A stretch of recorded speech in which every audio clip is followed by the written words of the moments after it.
एक व्यक्ति ने कहा कि हमने शास्त्र पढ़ लिया,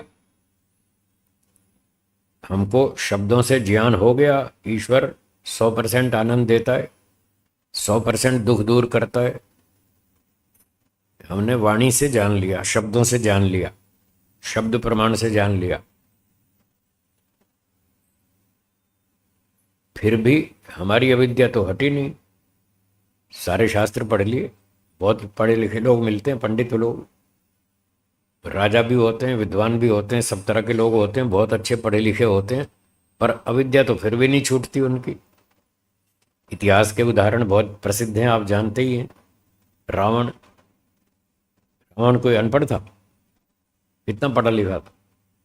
4 वेद, 6 शास्त्र, 10 शास्त्रों का विद्वान था, ऐसा बताते हैं। तो इतना पढ़ने के बाद भी उसकी अविद्या तो हटी नहीं, तो फिर क्यों नहीं हटी?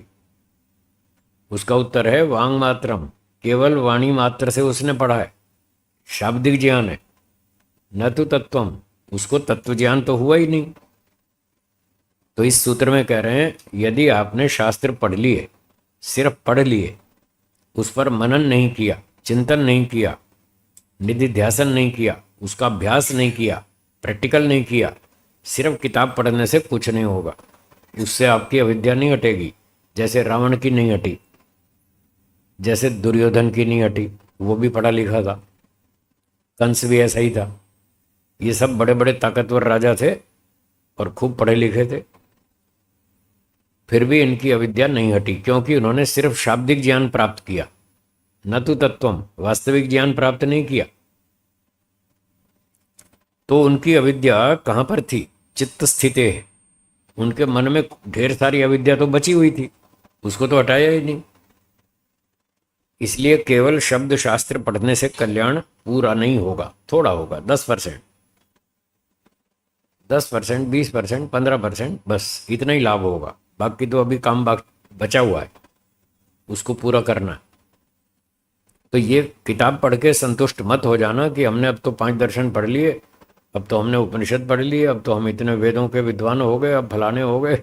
इससे काम नहीं चलेगा, इतने से काम नहीं चलेगा। उस पर चिंतन करें, मनन करें, विचार करें गहराई से, बार बार उन चीज़ों का व्यवहार में परीक्षण करें, प्रैक्टिकल एक्सपेरिमेंट करें, तब तत्व ज्ञान होगा, केवल किताब पढ़ने से नहीं होगा। तो जब तक अविद्या चित्त में बैठी है तब तक बार बार जन्म होगा। अविद्या मरी तो है ही नहीं, इच्छाएं ढेर सारी हैं, मुझे ये चाहिए, मुझे वो चाहिए, वो इच्छाएं फिर वापस संसार में आपको जन्म दिलाएंगी। लो भाई, अपनी इच्छा पूरी कर लो। बंगला चाहिए, लो बंगला लो, कार चाहिए, लो कार लो, है बेटा पोता चाहिए, बेटा पोता भी लो, अपनी सारी इच्छाएं पूरी कर लो। जब प्रैक्टिकल करेंगे तब समझ में आ जाएगा कि ये 100% सुख नहीं दिला सकते। इस प्रकार से तत्व ज्ञान होगा। ये था इस सूत्र का विषय 58। आगे 59वां सूत्र देखिए और बोलिए। युक्तितोपि न बाध्यते दिंग मूढ़वत अपरोक्षादृते। तो पिछले सूत्र में तो बताया कि शाब्दिक ज्ञान से काम नहीं चलेगा, अब कह रहे हैं अनुमान से भी काम नहीं चलेगा। युक्ति, युक्ति तर्क अनुमान, युक्ति तो अपनी न बाध्यते। ये जो अविद्या है, अविवेक है, ये कुछ व्यक्ति ऐसे लॉजिकल बात करते हैं, तर्क वितर्क करते हैं, तो ठीक है, तर्क करना अच्छा है, पर केवल तर्क वितर्क से भी ये पूरा नहीं हटेगा। शाब्दिक ज्ञान अच्छा है, उसका विरोध नहीं कर रहे, शाब्द शास्त्र पढ़ना चाहिए, पर पढ़ करके वहीं रुकना नहीं चाहिए, और आगे भी काम बचा हुआ है, उसको भी तो करो। तो केवल शाब्दिक ज्ञान से बेड़ा पार नहीं होगा। कुछ आप अपनी ऊहा तर्क वितर्क लगा लें कि हाँ ईश्वर एक सर्वव्यापक है, न्यायकारी है, निराकार है, सर्वशक्तिमान है, तर्क वितर्क से तो आपने समझ लिया, पर इतने से भी जो अविद्या चित्त में बैठी है वो इतने से भी नहीं हटती है। बहुत गहरी जड़ें हैं अविद्या की, उसको उखाड़ने के लिए बहुत तपस्या चाहिए। तो युक्ति तो अपनी न बाध्यते, युक्ति तर्क से भी वो नहीं हटने वाली अविद्या, अविवेक। दिंग मूढ़वत, दिंग मूढ़ कहते हैं जिसको दिशा के संबंध में भ्रम हो गया। एक व्यक्ति अहमदाबाद से चला और रात को बंबई पहुंचा एक परिवार में। अब अहमदाबाद में जो रहता था तो उसको सूर्य यहाँ से निकलता दिखता था सुबह सुबह अपने घर के पास, तो उसके दिमाग में था पूर्व दिशा ये है, ठीक है, वो रोज देखता था पूर्व दिशा ये है। अब घूमते घूमते जब बंबई पहुंचा रात को, दिन होता तो पता चल जाता पूर्व कौन सा पश्चिम कौन सा। अब वो पहुंचा रात को 10 बजे, अब वहां सूर्य तो दिखता नहीं था, तो उसको भ्रांति हो गई। उसने कहा सूर्य तो यहां से निकलता है, पूर्व दिशा तो ये है। तो बंबई वाले ने समझाया भाई पूर्व ये नहीं है, पूर्व ये है। बोला नहीं, मुझे तो यही लगता है पूर्व ये है, सूर्य तो यहां से निकलता है। अब उसको बहुत समझा लिया पर उसकी भ्रांति दूर नहीं हुई। खूब समझाया, तर्क वितर्क, देखो ये पूर्व दिशा है, ये देखो ये उत्तर दिशा है, यहाँ ध्रुव तारा दिख रहा है, देखो ये ध्रुव तारा दिख रहा है, तो पूर्व तो यही हुआ ना। पूर्व की तरफ मुंह करेंगे तो ध्रुव तारा उत्तर में बाईं तरफ दिखेगा। उसको खूब तर्क वितर्क समझा लिया, तब भी वो नहीं माना। बोला नहीं, मुझे तो यही लगता है कि पूर्व दिशा ये है। रात भर उसको भ्रांति बनी रही, हटी नहीं। चलो सो गए रात को। अब सुबह जब दिन निकला तब सूर्योदय हुआ। वो इसको कह रहा था पूर्व दिशा, तो सुबह जब उठा तो देखा सूर्य तो इधर से निकला। अब तो उसकी भ्रांति दूर हो जाएगी, है जी? अब तो नहीं रहेगी ना, अब तो साक्षात सूर्य दर्शन हो गया।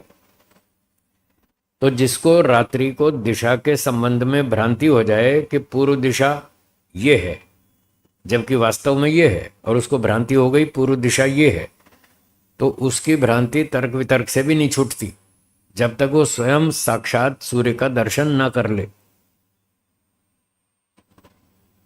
अपरोक्षाद, अपरोक्ष मतलब प्रत्यक्ष, परोक्ष दूर की चीज और अपरोक्ष सामने, हमारे सामने। जब सुबह सामने सूर्योदय देखेगा, अच्छा सूर्य तो यहां से उठ रहा है, फिर उसकी भ्रांति दूर होगी। फिर वो कहेगा ओहो, मैं तो यही समझ रहा था कि सूर्य इधर से निकलता है, पूर्व दिशा ये है, अब तो मैं देख रहा हूं साक्षात सूर्य तो इधर से निकल रहा है, तो पूर्व दिशा तो ये है। अब आके उसकी भ्रांति दूर होगी। तो कहने का मतलब क्या हुआ? पिछले सूत्र में कहा शाब्दिक ज्ञान से बेड़ा पार नहीं होगा, उससे अविद्या नहीं हटेगी, और युक्ति तो अनुमान से भी नहीं हटेगी। तो कैसे हटेगी? साक्षात दर्शन से होगी। प्रत्यक्ष करना पड़ेगा। जो ये बातें बताई जा रही हैं 100% आनंद ईश्वर ही दे सकता है और कोई नहीं दे सकता। इसका प्रत्यक्ष करना पड़ेगा, तब जाके अविद्या हटेगी। संसार की वस्तुओं का प्रत्यक्ष परीक्षण करना पड़ेगा। मिठाई खाकर देखो, क्या 100% सुख मिला? एक बार खाओ, 2 बार खाओ, 50 बार खाओ, हर बार परीक्षण करो, रिजल्ट निकालो, क्या 100% सुख मिला? क्या पूरी तृप्ति हो गई? नहीं हुई। ये प्रयोग करना पड़ेगा, एक्सपेरिमेंट, तब तत्व ज्ञान हो। तब जो तत्व ज्ञान होगा वो इस अविद्या का नाश करेगा। इसलिए संसार का प्रयोग करो, संसार की वस्तुओं को भोगो। भोगो किसके लिए बनाई? दीवारों के लिए थोड़ी बनाई। भगवान ने किसके लिए बनाया संसार? जीवात्मा के लिए। तो संसार की चीजों को भोगो, पर आंख पे पट्टी बांध के नहीं भोगना। कुछ लोग ऐसा बताते हैं, आंख पे पट्टी बांध के अंधाधुंध भोगे जाओ, भोगे जाओ, भोगे जाओ। ये पद्धति गलत। ऋषि लोग ये कहते हैं संसार को भोगो, इसका परीक्षण करो, एक्सपेरिमेंट करो और रिजल्ट निकालो, परिणाम निकालो। जिस इच्छा से आपने संसार की वस्तु का सुख भोगा था, क्या वो इच्छा पूरी हुई? ये रिजल्ट निकालो। रसगुल्ले खाओ, गुलाब जामुन खाओ, मिठाइयाँ खाओ, कड़ी खिचड़ी खाओ, सब कुछ खाओ, फिर देखो क्या तृप्ति हुई, क्या रिजल्ट आएगा। हुई? नहीं हुई। एक बार एक्सपेरिमेंट कर लो, 5-7 दिन बाद दूसरी बार करो, 5 दिन बाद तीसरी बार करो, 50 बार करो, हर बार रिजल्ट निकालो। इस पद्धति से संसार को भोगो, तो कुछ दिनों में आपका रिजल्ट आ जाएगा कि ये शास्त्र में जो लिखा है वो बिल्कुल ठीक है। दुखम एवं सर्वम विवेकिना, वो समझ में आ जाएगा कि हर वस्तु के पीछे चार चार दुख छिपे हैं। कोई भी 100% सुख नहीं दे पा रही, ना कोई जड़ वस्तु दे पा रही, ना कोई जीवात्मा सुख दे पा रहा 100%। हर एक की बुद्धि अलग है, हर एक के विचार अलग हैं। दूसरा व्यक्ति आपको तभी तो सुख देगा जब आपके उससे विचार मिलते हो। अगर दो व्यक्तियों के विचारों में टक्कर है तो सुख नहीं मिलेगा, लड़ाई होगी, विरोध होगा, झगड़ा होगा, विघटन होगा, संगठन नहीं होगा। जब विचार मिलते होंगे तब संगठन होगा, प्रेम होगा, शांति होगी, आनंद होगा, सुख मिलेगा। अब दो व्यक्ति 100% समान विचार वाले धरती पे कहीं मिलते हैं जीतू भाई? नहीं मिलते ना। तो फिर किसके साथ दोस्ती बनाओगे? जिसके साथ बनाओगे वहीं टक्कर। जिसके साथ दोस्ती बनाएंगे वहीं टक्कर होगी। 100% तो नहीं मिलेगा, 80% मिल जाएगा, 50% मिलेगा, 60 मिलेगा, 70 मिलेगा, 80 मिलेगा, 100 तो नहीं मिलेगा। इसलिए वो हमारा अंतिम लक्ष्य नहीं हो सकता। किसी जीवात्मा के साथ हमेशा के लिए दोस्ती करें, ये नहीं हो सकता। नहीं कर सकते, क्योंकि उसके साथ आपके विचार 100% नहीं मिलेंगे, 100% एक जैसे नहीं होंगे। तो क्या करें फिर? कैसे जिएंगे? अकेले भी तो नहीं जी सकते, सहयोग तो लेना देना पड़ता है। हम सर्वशक्तिमान नहीं हैं, अकेले नहीं जी सकते, हमें दूसरों का सहयोग लेना पड़ता है। और दूसरा हमको सहयोग तभी तो देगा जब हम उसको कुछ सहयोग देंगे। वो फ्री में थोड़ी देगा, वो तभी सहयोग देगा जब हम उसको सहयोग देंगे। तो जीने के लिए कुछ सहयोग देना भी पड़ेगा, तब सहयोग मिलेगा। तो ये तो करना ही पड़ेगा, सहयोग लेना और देना। तो जब विचार तो मिलते नहीं, फिर कैसे दोस्ती बनेगी? उसका रास्ता ऋषियों ने बताया, बहुत बढ़िया। ऋषियों ने सब समाधान बता रखे। उसको पढ़ने की, चिंतन करने की, खोजने की जरूरत है। हमें नया आविष्कार कुछ नहीं करना, नई खोज कुछ नहीं करनी। सारे समाधान है शास्त्रों में, सब बता रखा है। बस उसको पढ़ना, चिंतन करना, ढूंढना, इतना काम हमारा है। तो ऋषियों ने यह बता रखा है, मान लो दो व्यक्तियों के विचार 100% एक जैसे नहीं है, कोई बात नहीं। कितने परसेंट मिलते हैं? 70%, 80%।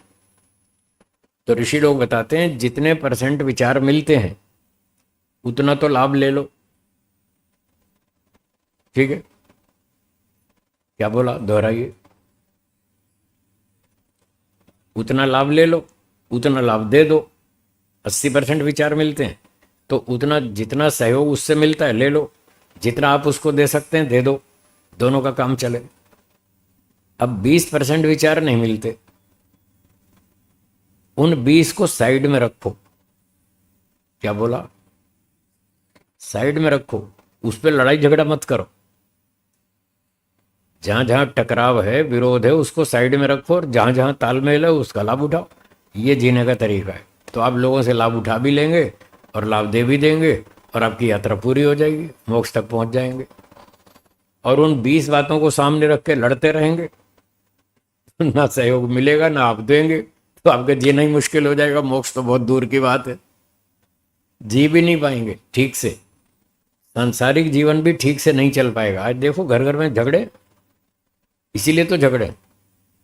जो बातें टकराती हैं उन्हीं को सामने रख के गालियां देते हैं एक दूसरे को। तू ऐसा करता है, तू वैसा करता है, तुमने मेरे लिए ये नहीं किया, मेरे लिए वो नहीं किया। इन्हीं बातों को बार बार रिपीट कर करके जितना प्रेम है वो भी खो देते हैं। तो ऐसी बातों को बीच में मत उठाइए। जहां जहां पर टकराव है या जहां जहां कुछ कमियां रही, असहयोग हुआ, उन चीजों को मत उठाइए, उनको साइड में रखिए। उनको उठाएंगे तो जितना बचा खुचा प्रेम है वो भी खत्म हो जाएगा। इसलिए ऐसी बातों को दूर रखें, और जहां जहां पर तालमेल बना, अच्छा सहयोग दिया, उन बातों को याद करें। कि एक दिन मान लो आप किसी दिन बीमार हो गए थे और रात को 11 बजे डॉक्टर की ज़रूरत पड़ी, तो आपने एक मित्र को फ़ोन किया, भाई मैं घर में हूँ, अकेला हूँ, मेरे पास कोई है नहीं और मेरी तबीयत खराब है, ज़रा डॉक्टर को लेके आओ। तो वो रात को 11 बजे उठ के गया डॉक्टर के पास, अपनी कार में उसको बिठा के डॉक्टर को आपके पास लाया, डॉक्टर ने आपकी जान बचाई, तो उसने आपकी मदद की, उसको याद करो तो आपका प्रेम बढ़ेगा कि इसने मेरी ऐसे ऐसे आपत्ति काल में मेरी मदद की थी, सहायता की थी, तो ये आदमी ठीक है, इससे दोस्ती रखनी चाहिए। आगे फिर कभी ऐसी समस्या आएगी तो फिर भी ये सहयोग करेगा, और ऐसे ही हम भी उसका सहयोग करेंगे, वो हमारा सहयोग करेगा, हम उसका सहयोग करेंगे। वो जिस तरह का सहयोग कर सकता है वो वैसा करेगा, हम जिस तरह का कर सकते हैं वैसा कर देंगे। सबकी अपनी अपनी योग्यता है, अपना अपना सामर्थ्य है।